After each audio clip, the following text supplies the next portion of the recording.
ओम नमो भगवते वासुदेवाय नमः। आज का दिन आप सभी के लिए मंगलमय हो।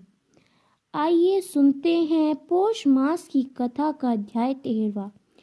सामाजिक ने कहा, अश्वत्थामा ने जो अत्यंत तेजस्वी ब्रह्मास्त्र चलाया था उससे उत्तराखंड नष्ट हो गया।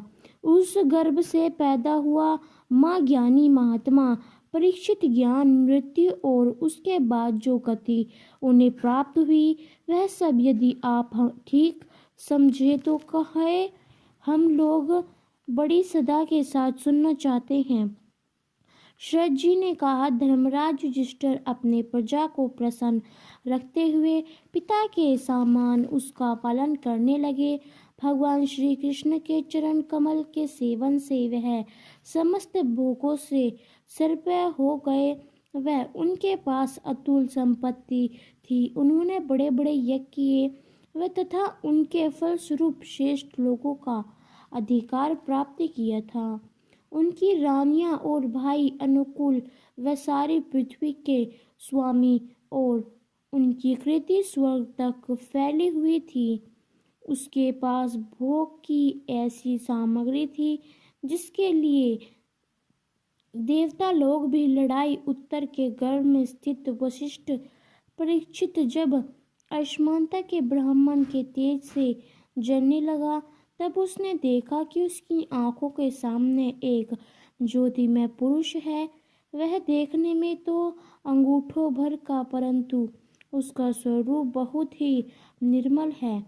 अत्यंत सुंदर श्याम शरीर, बिजली के समान चमकता हुआ पीतांबर धारण किए हुए है। सर पर सोने का मुकुट झिलमिल रहा है। उसे निर्विकार पुरुष के बड़ी ही सुंदर लंबी लंबी 4 भुजाएं हैं। कानों में टेप लगी हुई है। स्वर्ण के सुंदर कुंडल हैं। आंखों में लाली नैन है। हाथ में ल्यूक के समान जलते हुए गधा लेकर उसे बार बार घूमता जा रहा है। अर्क शिशु के चारों ओर घूम रहा है जैसे सूर्य अपने करने से कोहरे को भाग देता है। वैसे ही हुआ उसके गधा के द्वारा ब्रह्मास्त्र के तेज को शांत करता जा रहा था। उसके पुरुष को अपनी समीप देखकर सामने ही धर्मरक्षक अप्रैल में भगवान श्री कृष्ण ब्रह्मराक्षस के तेज को शांत करके वहीं अंतर्धान्य हो गए। निरंतर अनुकूल ग्रहों के उदय से युक्त समस्त सद्गुणों को विकसित करने वाले शुभ समय में पांडु के वंशधार परीक्षित का जन्म हुआ। जन्म के समय ही वह बालक इतना तेजस्वी अधिक पड़ता था मानव स्वयं पांडु ने ही फिर से जन्म लिया हो। पुत्र के जन्म की बात सुनकर राजा युधिष्ठिर मन में बहुत प्रसन्न हुए। उन्होंने धम्या कृपाचार्य आदि ब्राह्मणों से मंगल वचन और जाट कर्म संसार करवा। महाराज युधिष्ठिर डैन के योग्य समय को जानते वह उनके प्रायश्चित नमक्कल में ब्राह्मणों को स्वर्ण गांव में पृथ्वी गांव उत्तम जाति के हाथी घोड़े और उत्तम अकड़ दिया। ब्राह्मणों ने संतुष्ट होकर अत्यंत विनय युधिष्ठिर से कहा, पूज्य शिरोमणि कल की दुर्योधगति से यह पवित्र पुत्र चाहता था परंतु तुम लोगों पर कृपा करने के लिए भगवान विष्णु ने यह बालक देकर इसकी इच्छा रखी थी, इसलिए इसका नाम विष्णु रथ होगा। जिस संध्या यह बालक संसार में बड़ा यशस्वी भगवान का परम भक्त और महापुरुष होगा। युधिष्ठिर ने कहा, महात्मा हो यह बालक, क्या आपने उज्ज्वल यश से हमारे वंश के पवित्र प्रति महात्मा राजर्षियों का अनुसरण करेगा। ब्राह्मणों ने कहा, धर्मराज यह मनुपुत्री के समान अपनी प्रजा का पालन करेगा तथा दशरथ नंदन भगवान श्री राम के समान ब्राह्मण भक्त और सत्य प्रतिज्ञा समुद्र के समान डस्टर होगा। यह सिंह के समान पराक्रमी, हिमाचल की तरह आश्चर्य लेने योग्य, पृथ्वी के सदैव और माता पिता के समान संशली होगा। इसमें पितामह ब्राह्मण के समान समता रहेगी। भगवान शंकर की तरह यह कृपालु होगा और संपूर्ण प्राणियों को आश्चर्य देने में यह लक्ष्मीपति भगवान विष्णु के समान होगा।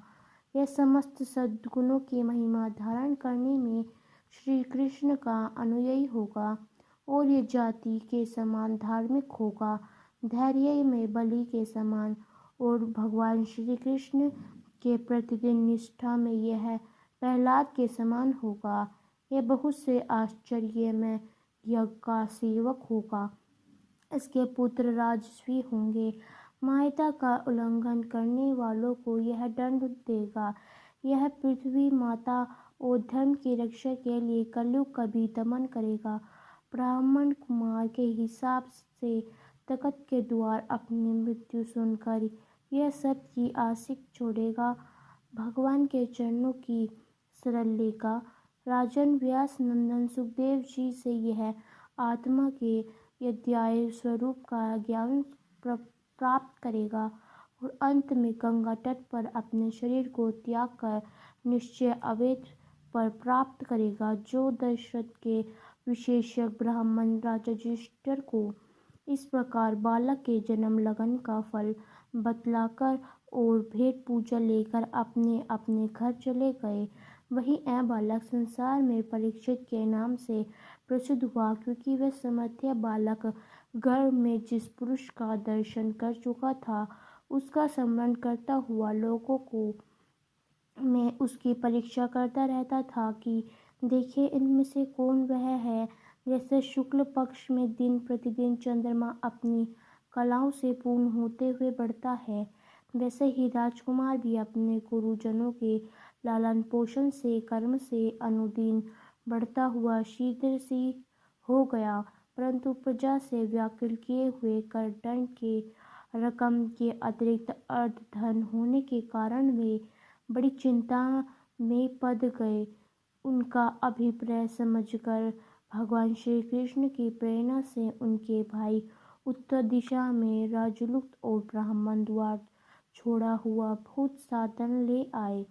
उससे यज्ञ की सामग्री एकत्रित करके महाराज युधिष्ठिर के 3 अश्वमेध यागों के द्वारा भगवान की पूजा की। युधिष्ठिर के निमंत्रित से पधारे हुए भगवान ब्राह्मण द्वारा उनका यज्ञ संपन्न कर अपने सद्गुण पांडवों की प्रसन्नता के लिए कई महीनों तक वहीं रहे। इसके बाद भाइयों से राजा युधिष्ठिर और द्रौपदी से अनुमति लेकर अर्जुन के साथ यजुवंशियों से घिरे हुए भगवान श्री कृष्ण ने द्वारका के लिए प्रस्थान किया। तो इसी के साथ यह अध्याय समाप्त हुआ। इसके आगे की कथा मैं कल के अध्याय में सुनाऊंगी।